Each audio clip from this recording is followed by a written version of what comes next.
Let's go over to the fixture Man U versus Twente, right? Ten Hag actually have already come out in his press conference to say that he knows Twente very well, that he is even a fan of Twente. All right. So, what do you expect in that game, and how do you expect him to line up also in that game? Like people always say that Manchester United always like playing all their star players when playing Carabao Cup and Europa, but I don't think that's the key point there because football and football. If you know strong, no pull body. You understand? So I'll go for our iconic back four. Jesus. I'll go for Mazraoui. No, I think Martinez should just rest and let Maguire and Delight do the workings today. And then Dalot too. Then Malaysia can still come from the bench because I think he's okay now, but he's not that fit yet. Then for the midfield, Casemiro will play. Casemiro, Ugarte, and I don't want to call Mount because. But Mount is still injured, right? Yeah, because he's still injured. Right. I don't want Bruno to play as well because. Okay, Eriksen can play the role of a Bruno. Then for the front row, the attack, I'll go for Garnacho, Anthony, and Ziggy. Yeah. So, Anthony. so Well, Anthony has been Manchester United best player. They bound all day. There's something going on right now about an agenda with Anthony, where they actually say Anthony is actually the best player for Man U. That Man U has been losing without their best player, Anthony. All right. So, what's the prediction in that game? What is the scoreline you actually predict in that game? Those boys.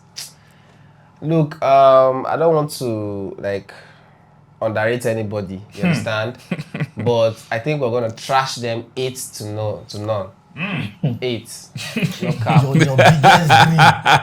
We did it with these people now. And you think you can do it again? That was just a lock. Alright, it's okay. So 8-0 in the Europa League, right? Yes, now. Alright, it's okay, let's go. Alright, so we are going to see Arsenal versus Bolton Wanderers, right?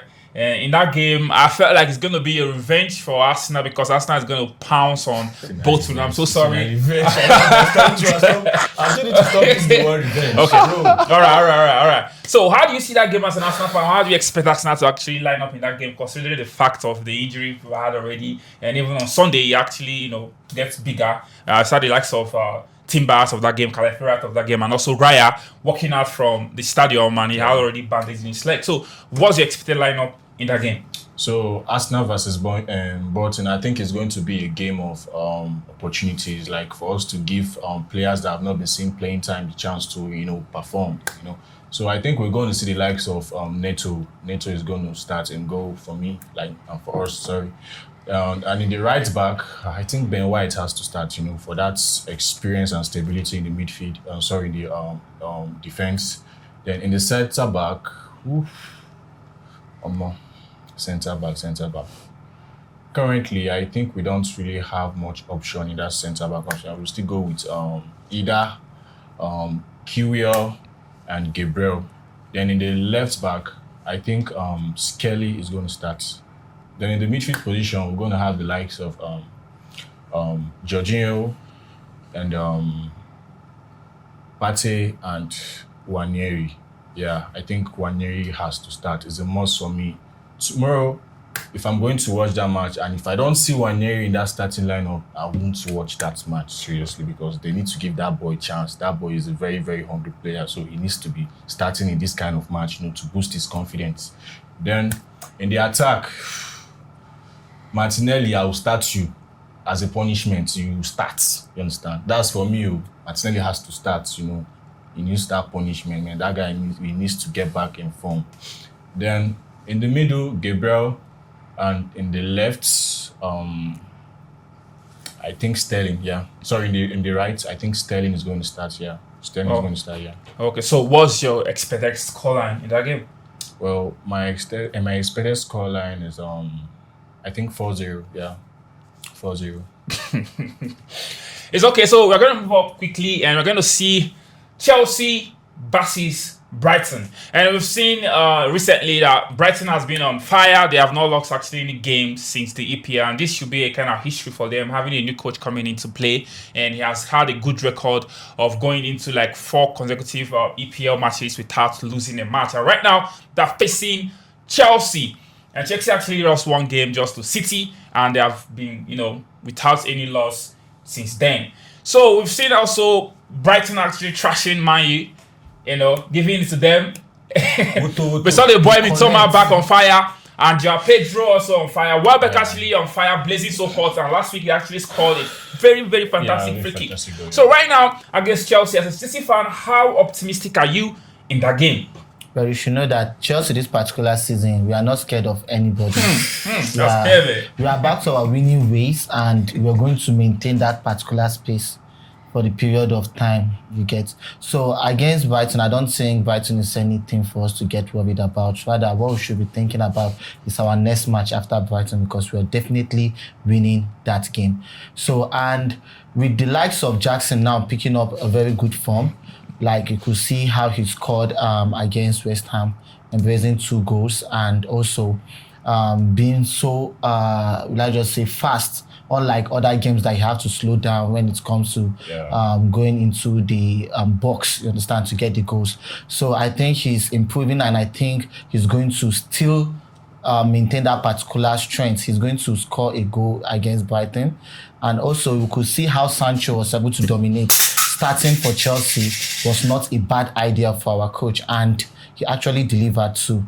So I think Chelsea fans should just sit back, relax, and expect to watch a fantastic football from Chelsea against Brighton, because it's going to be a nice one. All right, so it's going to be all thanks to Mikel Obi for actually stinging that fire back for Nicholas Jackson. And right now he's coming to prove a statement that he is the man, and he is the man for the job, and try to prove Mikel Obi wrong. So I think all thanks has to go to Mikel Obi. And right now we've seen him scoring and blazing so hot right now, but you can't dispute the fact that Brighton, is a team that is very strong. I just want to hear, what do you think about the lineup? How do you think your coach is going to line up in that game? Okay, I think for Mascara, he should still maintain the same lineup that he did against West Ham. That was a very beautiful one. We could see that nobody is playing out of position, and everybody were really enjoying the game. So I think in our defense, it should still be, this Tosin should be given another opportunity, because we see how outstanding he was, and looking at how he was able to dominate, you understand, even much better than Decisive in that particular wing. So I think he should be given another opportunity to play in that particular position. And then I think Fofana is actually having a kind of like, let's just say he's actually falling out, you understand, and I think Fofana should be subbed in that particular position. I think someone like Decisive should be placed there, then Corel, then we should as well. Cucurella has been doing perfectly well in that particular left wing, left. So I think we should also maintain the likes of combining both Enzo and Caicedo. Yeah, so the pair is actually fantastic, because you can see that they are actually adapting to the playing pattern. And also Palmer should also be played in his position. So Sancho also should be given should be allowed to start ahead of Pedro Neto. I think Pedro Neto should come after maybe second half, and then Jackson should always be in that particular position. And I would love to see this particular period. I wish they could stop Madueke to Felix. I don't know, but I think Felix should actually be given the opportunity to play in that particular position. But don't you think if Felix should play in that particular position, he'll be playing out of his own position? No, I just think Felix would definitely do well in that particular position.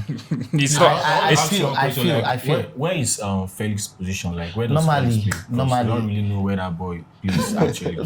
Felix can play in any position. What is his position? That's why I say he can play. He can play. You can play him 9. No, like what's his position? I in know. Chelsea. Yeah, no, like what's his position? It's number 8. Number 8. He's number 8. Attacking midfielder. That's what Maresca said. Yes. He said Micha, that's what's his name? Micha and Sancho has that number 11. And I think Alright. I think that's Then the reason- Madueke and what's it called? Pedro has that number 7.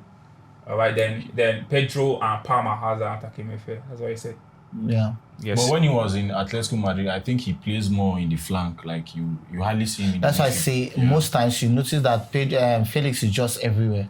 Okay. You can play him anywhere. Okay, so let's be optimistic and actually hope and see how that game plays out with the likes of Jackson. They say that Jackson actually went on his vacation with an attacking or a shooting coach. You know, he went for vacation and he didn't just relax. He was on shooting practice, trying to rekindle his fire of scoring goal back. So let's see how that game plans out. And we'll be here to see his scoreline, whether he's going to get it spot on right now and whether Chelsea fans are going to cry or laugh after the end of this game. Now, moving so forward, we have to see Arsenal versus Leicester City. And many Arsenal fans are actually beware to the fact that what happened to Etihad, that Leicester